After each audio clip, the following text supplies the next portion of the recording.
Hi, I'm Sandeep Anand. I lead the marketing at Dominos. Hi, I'm Punit Chahar. I work with OLX as head of digital for Asia.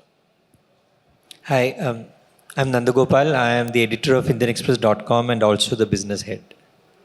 Cool. Thank you for that. Well, to start the session, I want to share a small context to this, right? So I come from a small town in central India called Raipur. And to me, building for Bharat is an opportunity to build businesses for hundreds of Raipurs and for the hinterland where the majority of the country resides and earns their living, right? And to start this session or to exchange thoughts on this topic, I don't think I could have asked for better panelists than these, who come from very diverse, very deep experience from different sectors and of course from the brands that are loved by millions, if not a billion, right? So maybe to start, to kick this off, let us help our audience understand what exactly, how do you define a business when you take the context of building for Bharat? Maybe Sandeep with you? No, so I think no business today which has a very future forward outlook in terms of growing exponentially can live without having a strategy for Bharat. Bharat, as we define it, possibly is that difference between what used to be called the urban, rural, and now is actually there's another thing of top 10 cities, then the next 20, and the next 50, and the next 100. And really, India is changing from just being focused in the top cities to also now actually growing in terms of population, in terms of purchasing power, in terms of internet penetration, and in terms of, like you said, the striver population being in the cities beyond the top 10, 15 cities. And as a business, you need to keep that in mind while you're deciding your possibly your expansion strategy. For example, for Domino's, we are as paranoid about expanding our network in the top metros as we are in the tier 2, 3 cities.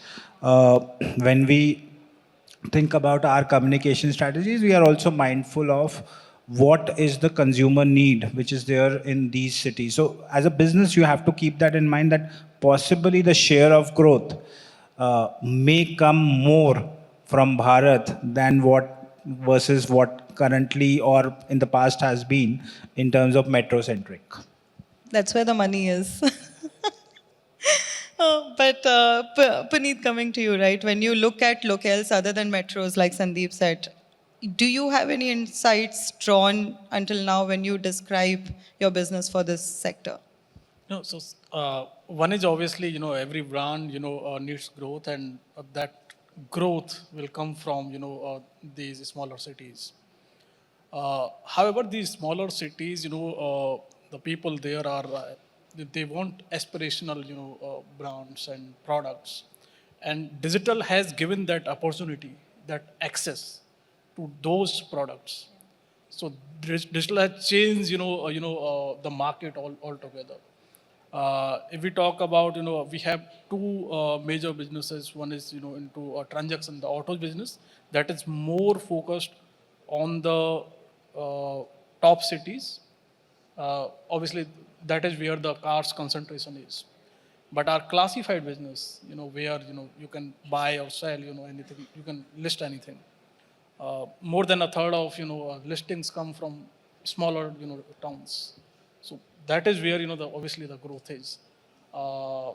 And few occasions, we changed, some of the things because we saw some patterns in those smaller markets. Okay, got it. Nando, I know we were talking earlier and you said that you're doing this building for Bharat for 15 years now. So my question to you is similar, but more around the lines, if there is any difference in the way these brands are perceived in metros versus non-metros where the likely next billion resides. Yeah, so I also had to make a small point on what was being said. And from my experience, is that it is not one Bharat, it is many Bharats. Yeah. right? And I had the opportunity to learn multiple languages. And like I started with Malayalam, the idea was we'll go down, from south and up. I launched Malayalam. It was quite successful. Then I thought what my learnings in Malayalam will be helpful in Tamil, which is very similar, same part of the country. Absolutely not, right? So what works, you would think, so like if you are up here, it's all south, right? But it's so different. What works in Kerala doesn't work in Tamil Nadu, right? So to think of Bharat as one Bharat, I think will be a mistake. We can't have a straitjacketed approach, right? So you have to, and how they perceive brands, so like for instance, like I'm talking from a very news perspective, right? Like you watch TV. See, TV is very Noida. It's not even Delhi, right? TV is Noida, right? And what Noida thinks is the news. You go down south, you go east, and you watch what they are watching. They don't care what Noida thinks, right? यहाँ से आप जितना भी चिल्लाओ, that is not, because see their priorities are very different, right? What you think is important from Noida is not at all important down Kerala, right? Because see, if you look at it, the economies are different, right? The priorities in that sense are different. The social setup is different. So so what they think are important brands are also different. Right? So what you think of big brands here, maybe not very important down south. So it's a and if you want to really set up a pan-India product, you actually have to travel India. Otherwise, you just don't get it. You said you are from a small town. I am also from a small town. So a lot of things that I never knew it's a big thing until I came to Delhi, right? So is it really a big thing? So yeah. But is also like, I'm sure, like, because we both come from small town, I perceive some of these brands like Domino's very differently. It might be just another brand in metros, but not to me. It was my celebration moment for every milestone in my life, right? So is there something similar that you have also noticed in how people sort of perceive, and how do you even get to that insight, right? Yeah, so again, I don't know how to answer that, but yeah, it is tough. Yeah. It is tough in that sense that also like a brand like Domino's, right? So a lot of these people, because I remember the first time a big brand like that came to a small town like mine, but it was already late. Right, so that delay creates a lot of opportunities for people. So those and in that some brands have been created. So it creates an ecosystem of its own in a way. Makes sense. And Sandeep, when you come to imagining how to drive engagement for the next 1 billion, how would you go about that? So I think what Nandan also said, it's about many Bharats actually. And within that, yes, language plays a big role, but also the kind of content, like he mentioned from a Noida, Delhi, and another city perspective. But I was reading up someplace that actually 49% of the Indian consumer base is in Bharat, and their preferred language is not English. It's their respective vernacular language which they prefer consuming content in. And even when you reach out to a customer as a brand, if you talk the same language in which they want to consume content in, it can be a mix of the vernacular and the English language. And while English is a very common term, that was a very the term which I read was Indic. It's a mix of Indian and English basically. That's what something which they prefer. So as a brand, we have to do that. Also, I think as a brand which is associated with celebrations, like you said, celebrations is something which is universal, cuts across the entire Indian population. When you associate with celebrations, festivals, occasions which are relevant to that audience, you actually develop an affinity. And whether it's a Pongal or a Onam down south, they will always have an affinity in smaller, bigger towns both. But if you customize your communication which catches the cultural nuances, then your affinity grows much more. And I'll give you a live example. Durga Puja is like 2 days after. And as a brand, we are really focused on bringing alive the the essence of Durga Puja, which communicates with the East audience. Of course, it will work in Kolkata, but it will also work in the small town. So as a brand, I think bringing those nuances of regions, be it from a flavor lens, which because we are a fruit brand, be it from a communication lens, or be it weaving the cultural nuances in your communication or occasion building, all these three things are a must. Makes sense. It's a segment of one at the end of the day. But Puneet and Nandu, like, same question, right? Like, have you done any changes to your engagement strategy when you think about connecting with this massive and diverse audience? So see, no matter where your customer is or user is, you cannot give a suboptimal experience. That is first. The added layer to it is, like you need to add a nuance, local nuance into it to give that flavor. Then only you can give, better experience. So that is one. Another is, uh, like panelists, mentioned, lot of, languages and lot of, those language related nuances are there. The way people search for something in, say, Delhi or Mumbai, uh, people in smaller cities search a bit differently. And that is in every city, that pattern is changing. So you need to customize and learn, and customize your product accordingly. So it is about more about being open to learn and iterate. Yes, I absolutely agree, and you can see very big examples of this, right? Like again, that sort of bias that comes, that like okay, this is a big thing across. Yeah, I'm again coming back to the same point, but like I guess I guess Sandeep mentioned Durga Puja, right? So, and if you look at Puja, Puja is a big thing across India, but it's celebrated very differently. So, what works maybe in Calcutta doesn't work in Karnataka, where Dasara is a big thing. But the way it is understood, celebrated, what are the nuances are very different, right? So, like for instance, Diwali is India's big festival, but it's not a pan-India festival, right? So So but true. but a lot of budget is spent on on celebrating Diwali across India, where like in a lot of places it doesn't work, right?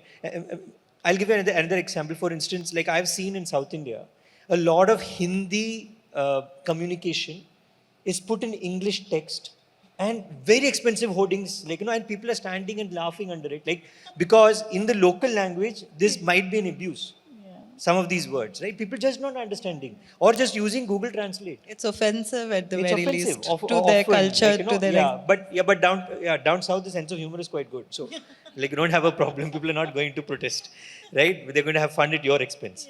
But the thing is, like even using Google Translate doesn't work because people know it is like, it is literally means what you're trying to say, but that is not how people say it, right? So those kind of nuances, I think we still really need to sort of narrow cast your communication with an understanding of how it works, because India is so diverse that what works in maybe South Tamil Nadu doesn't work in North Tamil Nadu, right? So it's so diverse, right? So but we really need to understand that better, and again, like even so, like to tell you, social media works very differently, like for I'll give, and I keep giving this example. I was hearing about TikTok so much when I used to travel to Chennai and to Kerala, and even in EA. But then in that same period, I was actually speaking to a lot of students in Bombay at an event, and nobody in Bombay, South Bombay, to be clear, hadn't heard about TikTok. And TikTok by that time, because I covered technology, had 60 million users in India. Yeah. But South Bombay did not, or even Delhi did not realize. Because why? Because in TikTok initially you could not even set it up if you did not know a regional language. It was made for hinterland India, right? It did not have an English version, right? And it did not trickle up, not trickle down. It did not trickle up to your tier 1 cities. It was a tier 3, 4 product, right? So but social media and TikTok had already become so big before people started, it became big enough to be banned.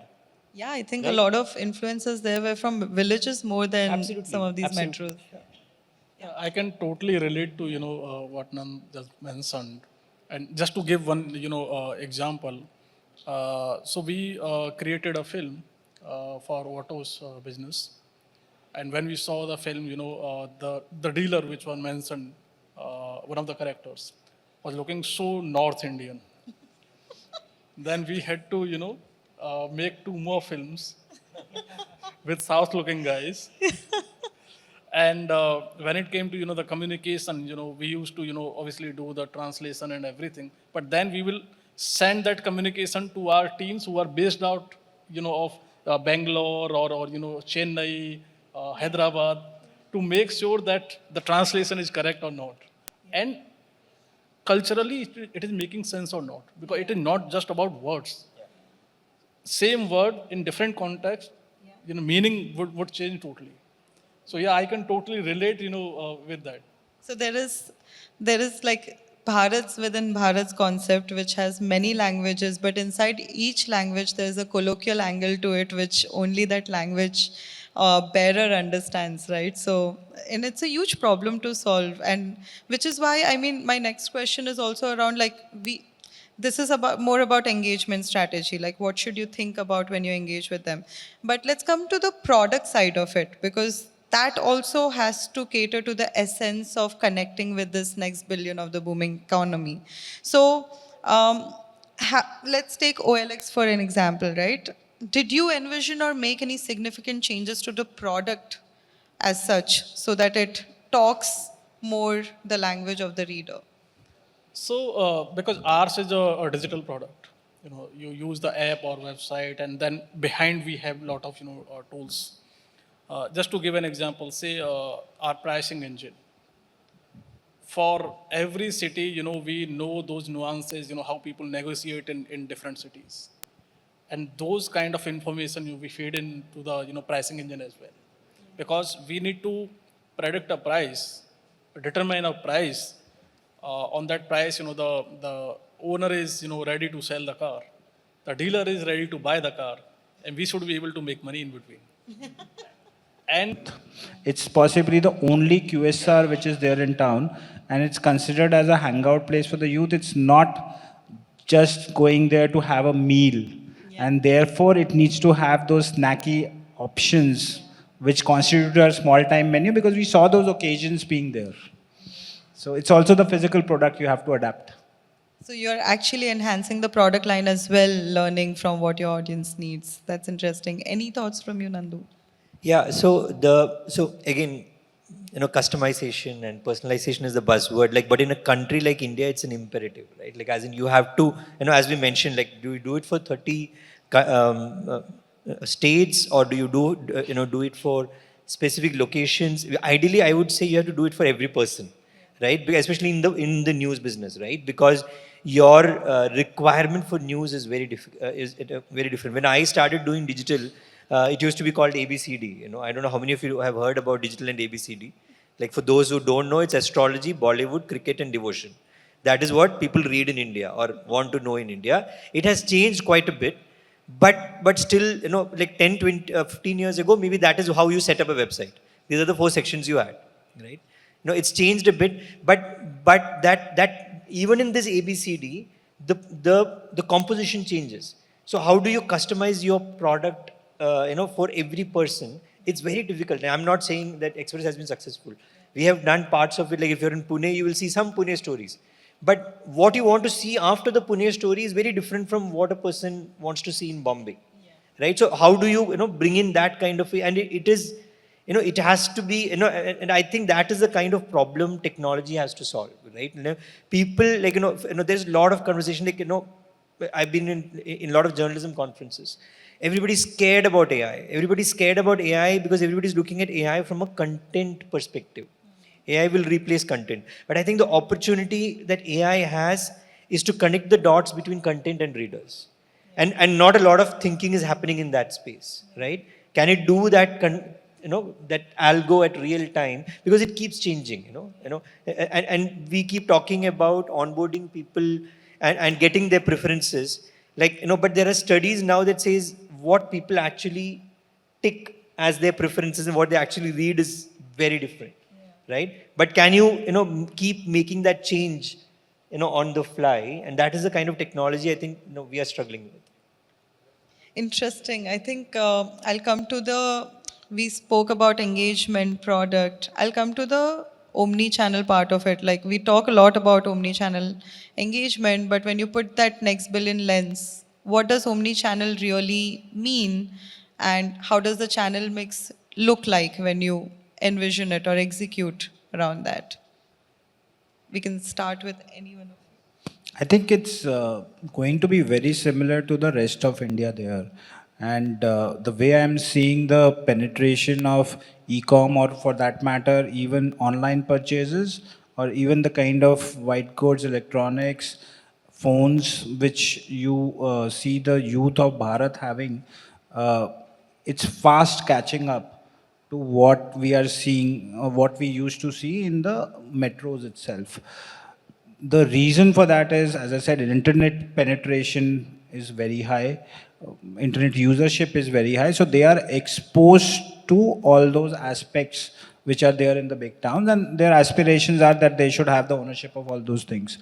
So, from a pattern perspective, I think they are in a catch-up mode. From an omni-channel perspective, it's still possibly the brick and mortar is still there as a higher percentage versus say what it would be in metros. But there is a significant growth which I see in the online purchases and the online channel buying, etc., which is there.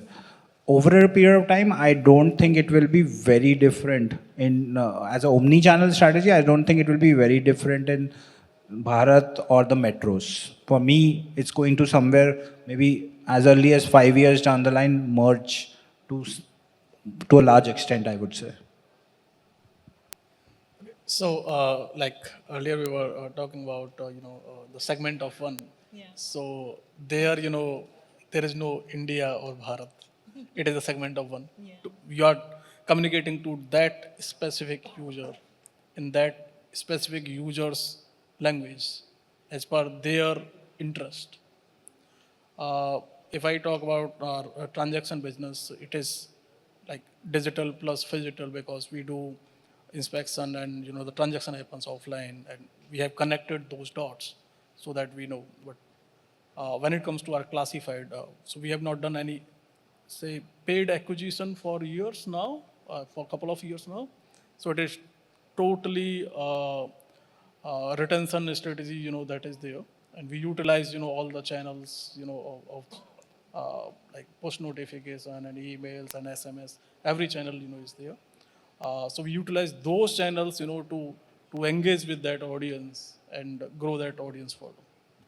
Makes sense. So it's a mix of all channels, but obviously, like some bit of priority should come on the top of that. So, Nandu, what are your thoughts? See, so I run a pure online business. So, like, to talk about, yeah, but we have also experimented. It hasn't worked, right? But I also think that, for instance, the offline business is sort of becoming the backup business for a lot of things, right? Like, because, for a lot of, especially the younger people coming up, wherever they are, their first thing is to go online because they get choice, they get the right price, right? Like, and, so why would you really go offline? Like, it's like telling a youngster to pay in cash. Like, a lot of them don't even carry cash anymore, So I'm not very sure how, like, the future is for that. Okay. Cool. I think I'll just wrap this up with one last rapid fire of sorts. So, if you were to give one quick advice for someone who is actually trying to crack the problem of building for Bharat, what is the first thing one should look at? Customize and personalize. Okay. That's what I would say. Puneet? I would say no matter where your customer is, make sure you give the best of the experience. No matter the customer is in Delhi or in Raipur or in Rohtak. They'll remember you for that. So start with the customer. So, I mean, that is one of the tenets we have. Yeah. Start with the customer. Yeah. Nandu? I would say relevance. It's a mix of what both of them said, but be relevant to your customer, to your location, to your top, Yep. You have to be relevant to everything that you're doing. So continuously customize while learning users' changing behavior, drive relevant personalization, and which will obviously lead to a great experience maybe. So thank you so much. You've been lovely panelists. With that, I would, wrap this session up. Thank you so much for coming.